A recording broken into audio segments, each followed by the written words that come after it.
আমরা এখানে আজকে আমাদের সহপাঠী সুমাইয়া ফ্রিনের হত্যার এতদিন পার হয়ে যাওয়ার পরও কোনো বিচার না পেয়ে আমরা আজকে আমাদের এই মৌন কার্যক্রম আর কি মানে মোমবাতি প্রজ্বলন। আমরা ভেবেছিলাম প্রশাসন আমাদেরকে যথেষ্ট পরিমাণ সাহায্য করবে, কিন্তু আমরা দেখছি প্রশাসন তাদের পক্ষ থেকে কিছু করছে না। আমরা স্মারকলিপি জমা দিয়েছি, কিন্তু তারপরে তাদের পক্ষ থেকে কোনো পদক্ষেপ নেওয়া হয়নি। 2023 সালে ধর্ষণ মামলার আসামি উনি কিভাবে বাইরে থাকে, তার মানে 2023 সালে যে ধর্ষণ মামলা হয়েছিল সেটাকে তার কোনো ওয়ারেন্ট থাকার পরেও তাকে গ্রেফতার করা হয়নি। সে মানে একদম নর্মাল মানুষদের মতো রাস্তাঘাটে ঘুরে বেড়াচ্ছিল, এবং যার কারণে আমাদের বান্ধবীর আজকে এই অবস্থা। শুধু বান্ধবী না, তার মাকেও নৃশংসভাবে হত্যা করা হয়েছে। তো এখানে অবশ্যই পুলিশ প্রশাসনের অনেক বড় একটা গাফিলতি রয়েছে। আমরা এটাই চাই সব কিছুর পরেও হলেও যেন সুমাইয়া তার হত্যার বিচার পায়, একদম ন্যায় বিচার পায়। আর এই যে আসামি, সে যেন অতি দ্রুত ধর্ষক, সে যেন দ্রুত শাস্তির আওতায় নিয়ে আসা হয়। আর যত তাড়াতাড়ি এইসব ধর্ষকদের আসামিদের শাস্তির আওতায় নিয়ে আসা হবে, আমরা আমাদের নিরাপত্তা সম্পর্কে তত বেশি মানে তথ্যস্থ হতে পারবো। তাছাড়া আমরা আমাদের নিরাপত্তা নিয়েও সন্তুষ্ট না। আজকে আমার বান্ধবীর সাথে হয়েছে, কালকে আমার সাথে হবে না, এটার কোনো গ্যারান্টি পুলিশ প্রশাসন দিতে পারতেছে না।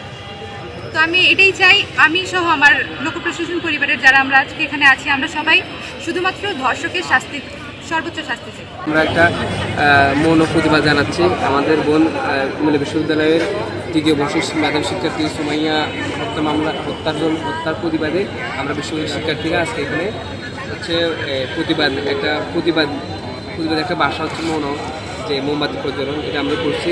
আর এটা করার কারণ হচ্ছে আমরা দেখতে পাচ্ছি যে আজকে প্রায় 7 তারিখে মারা গেছে, আজকে 15-20 দিন হয়ে যাওয়ার পরেও আমরা এখন পর্যন্ত জানতে পারতেছি না যে আমাদের যে ছোটো বোন সুমাইয়াকে কেন হত্যা করছে। এখন আমাদেরকে পুলিশ প্রশাসন জানাচ্ছে যে তারা হচ্ছে এই যে হত্যা করছে মোবারক, সে হচ্ছে তারা এনশিওর করছে যে সে স্বীকারোক্তি দিছে যে সে হত্যা করছে। এখন সে যে স্বীকারোক্তি দিচ্ছে সে হত্যা করছে, কিন্তু কেন হত্যা করছে?